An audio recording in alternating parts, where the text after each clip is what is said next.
Welcome back to Falcon's House. So I'm recording this a few days early. I'm just farming season two during the event, but I'm gonna release this on the fourth anniversary of me playing the game, which is January 15th. And I want to kind of talk about my experience with the game, what I think about it, some of my history.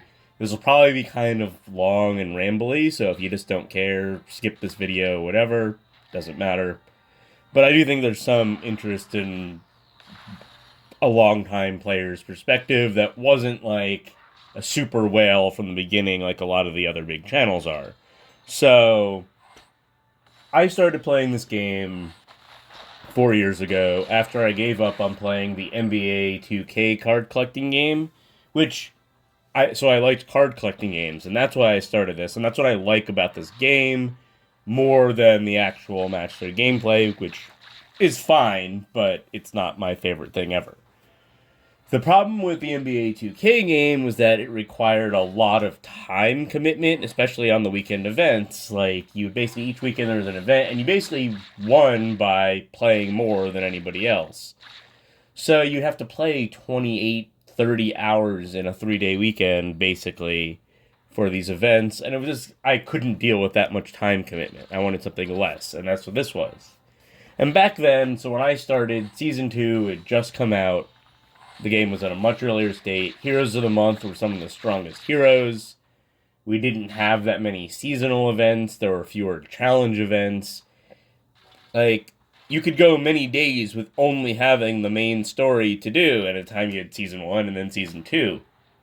So, early on, for the first 6 months I played the game, I was completely free to play. And the game was much more fair to free-to-play players. There was no way to buy Ascension materials or anything. So the Super Whales even didn't have that much more stuff. So it didn't really matter. And then after 6 months, I decided it's time to start paying for VIP. These buildings take a long time. So I started paying for VIP for Second Builder. And I did that for about a year. And then I had most of my buildings maxed. I did it as efficiently as I could. I read everything or whatever. So then, once I had that done, I was like, I don't need VIP anymore, and I stopped paying for it. But then they released Path of Valor soon after that, and then I started paying for that $10 every 2 months. And I missed about 6 months of Path of Valor as well.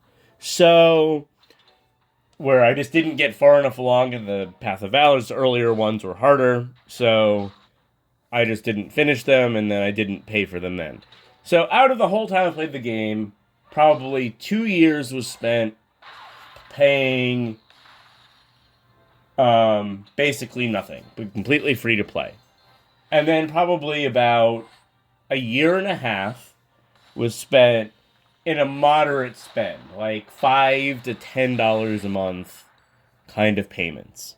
And honestly, paying for Path of Valor and paying for VIP every month at $15 a month is pretty worth it for what you get. You get a lot more heroes. I got about 10 heroes the first year without fadeds. So now that we have faded, I think you'll get something like 15 legendaries in a year if you had average luck and you just did all the pulls you had access to. So I felt like after the first few years where I was free to play, I was only getting like 3 or 4 legendaries a year, and I didn't even have the leveling materials. Like, a lot of free to play players or really cheap to play players have 30 or 40 Ascension materials of every type because there's just not enough to spend them on. So then, like, when they announced faded summons, I decided I wanted some of them. They were gonna make me better. And so that's just what happened. And so then I was like, well, I can afford it now. Like, I've done well at work. My career's gone well. That's a little bit of an aside. But, like, I got promoted this year. So I paid off all of my private student loans.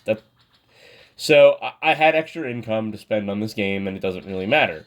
So I was like, fine, I'll spend a little bit of money. And so now I've spent probably about $550 in the last 3 months, but I got 20 new heroes. I'm like 20 new legendaries, a bunch of new epics. I'm way better off in the game. I think it's been completely worth it to me, but I had really good luck early on. In the first 215 pulls, I had 15 legendaries. And now it's been a lot fewer and a lot more season ones that are just going to be food, but I still think it was worth me spending the money.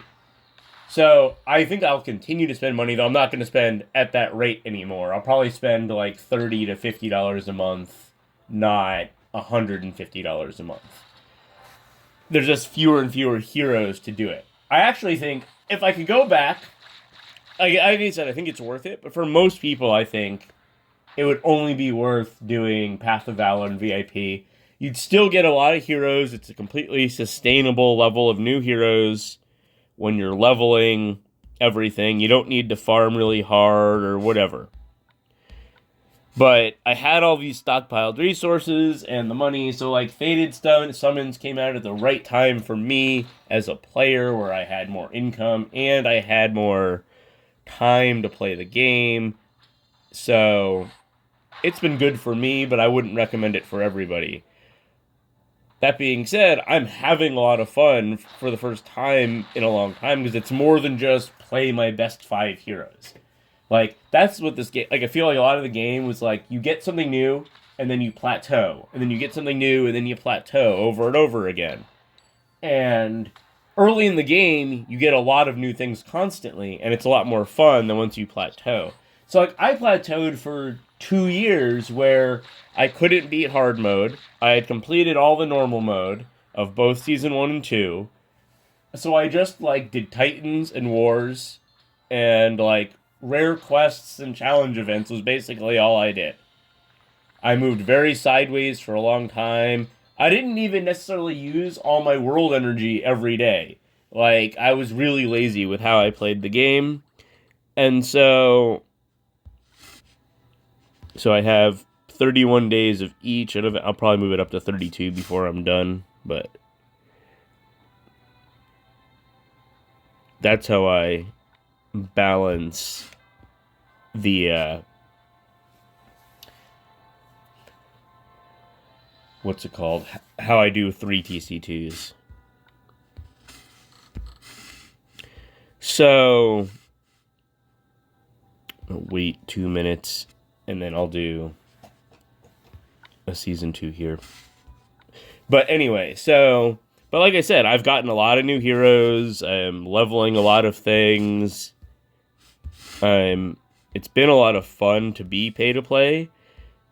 And I'm using a lot of my stockpiled resources. Like, I had a ton of, like, food stockpiled, and I had a ton of backpack stockpile, adventure kits, or whatever. So, like, it was worth getting all these heroes and leveling them, but now I'm starting to plateau again. And I think that's fine. But now, like, when I play levels, I can be like, what's the best way to beat these teams? And it's like, these are my best 5 legendaries. I have to use them because that's the best team I can create. Now I can make choices and do different 3-2s or 4-1s or, like, so I think the game, even though there's a lot of new heroes and, like, there's this power creep that they really need to stop, I don't care that much because, like, I'm still having fun. I'll probably play it at least another year, probably 2 years, and eventually I'll probably move on to a different, similar style game that starts up, like Heroes of Kronar or whatever, that's going to be with NFTs and real card ownership and whatever.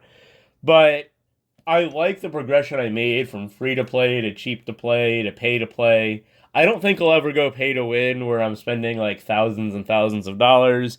Even if the channel gets really big, I just don't think that that's the kind of... Because it's unsustainable for my, like, people that follow me, the subscribers. So I think I'm probably going to cap myself off, like, with how much I spend. It's something that somebody reasonably could do. And then any excess money will go into maybe playing other games, growing the channel, like better microphone, better phone, better cameras, doing other types of content. Because, like, I can do more things. I just, like, it's hard when you're not getting any views. So, but anyway, I don't want to, like, ramble about other YouTube things that too much. But But basically, yeah, I am really happy with the way this has gone and how now that I'm making videos on it, I'm getting more subscribers and I really do want people to subscribe and like and comment and everything. I just don't like begging for it in every video. So I guess if you've like hung on with me for the last 10 minutes, you kind of understand a little bit more of why I'm playing the game and where I came from and I'm enjoying it. So anyway, thanks for watching.